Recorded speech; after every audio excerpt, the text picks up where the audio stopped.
राजा हर्षवर्धन युद्ध में हार गए। हथकड़ियों में जीते हुए पड़ोसी राजा के सम्मुख पेश किए गए। पड़ोसी देश का राजा अपनी जीत से प्रसन्न था और उसने हर्षवर्धन के सम्मुख एक प्रस्ताव रखा। यदि तुम एक प्रश्न का जवाब हमें लाकर दे दोगे तो हम तुम्हारा राज्य लौटा देंगे, अन्यथा उम्र कैद के लिए तैयार रहें। प्रश्न है, एक स्त्री को सचमुच क्या चाहिए होता है? इसके लिए तुम्हारे पास 1 महीने का समय है। हर्षवर्धन ने यह प्रस्ताव स्वीकार किया। वे जगह जगह जाकर विदुषियों, विद्वानों और तमाम घरेलू स्त्रियों से लेकर नृत्यांगनाओं, वेश्याओं, दासियों और रानियों, साध्वी सबसे मिले और जानना चाहा कि एक स्त्री को सचमुच क्या चाहिए होता है। किसी ने सोना, किसी ने चांदी, किसी ने हीरे जवाहरात, किसी ने प्रेम प्यार, किसी ने बेटा, पति, पिता और परिवार, तो किसी ने राजपाट और संन्यास की बातें की। मगर हर्षवर्धन को संतोष न हुआ।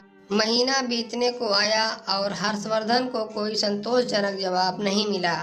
किसी ने सुझाया कि दूर देश में एक जादूगरनी रहती है, उसके पास हर चीज का जवाब होता है। शायद उसके पास इस प्रश्न का भी जवाब हो।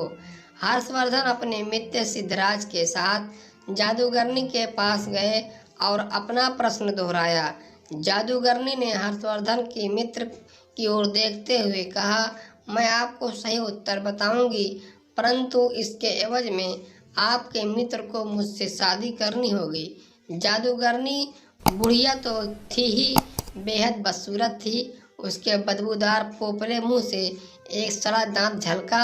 जब उसने अपनी कुटिल मुस्कुराहट हर्षवर्धन की ओर फेंकी, हर्षवर्धन ने अपने मित्र को परेशानी में नहीं डालने की खातिर मना कर दिया। सिद्धराज ने एक बात नहीं सुनी और अपने मित्र के जीवन की खातिर जादूगरनी से विवाह को तैयार हो गया। तब जादूगरनी ने उत्तर बताया, स्त्रियां समय निर्णय लेने में आत्मनिर्भर बनना चाहती हैं। यह उत्तर हर्षवर्धन को कुछ चमा। पड़ोसी राज्य के राजा ने भी इसे स्वीकार कर लिया और उसने हर्षवर्धन को उसका राज्य लौटा दिया। इधर जादूगरनी ने सिद्धराज का विवाह हो गया।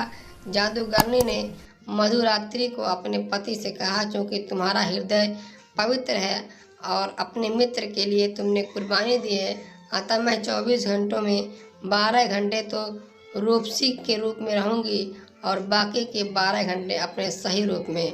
बताओ तुम्हें क्या पसंद है? सिद्धराज ने कहा, प्रिय, यह निर्णय तुम्हें ही करना है। मैंने तुम्हें पत्नी के रूप में स्वीकार किया है और तुम्हारा हर रूप मुझे पसंद है। जादूगरनी यह सुनते ही रूपसी बन गई। उसने कहा, क्योंकि तुमने निर्णय मुझ पर छोड़ दिया है तो मैं अब हमेशा इसी रूप में रहूंगी। दरअसल मेरा असली रूप ही यही है। बदसूरत बुढ़िया का रूप तो मैंने अपने आसपास से दुनिया के कुटिल लोगों को दूर करने के लिए धरा हुआ था। अर्थात सामाजिक व्यवस्था ने औरत को परतंत्र बना दिया है, पर मानसिक रूप से कोई भी महिला परतंत्र नहीं है। इसलिए जो लोग पत्नी को घर की मालकिन बना देते हैं वे अक्सर सुखी देखे जाते हैं। आप उसे मालकिन भले ही न बनाएं, पर उसकी ज़िंदगी के एक हिस्से को मुक्त कर दें, उसे उस हिस्से से जुड़े निर्णय स्वयं लेने दें।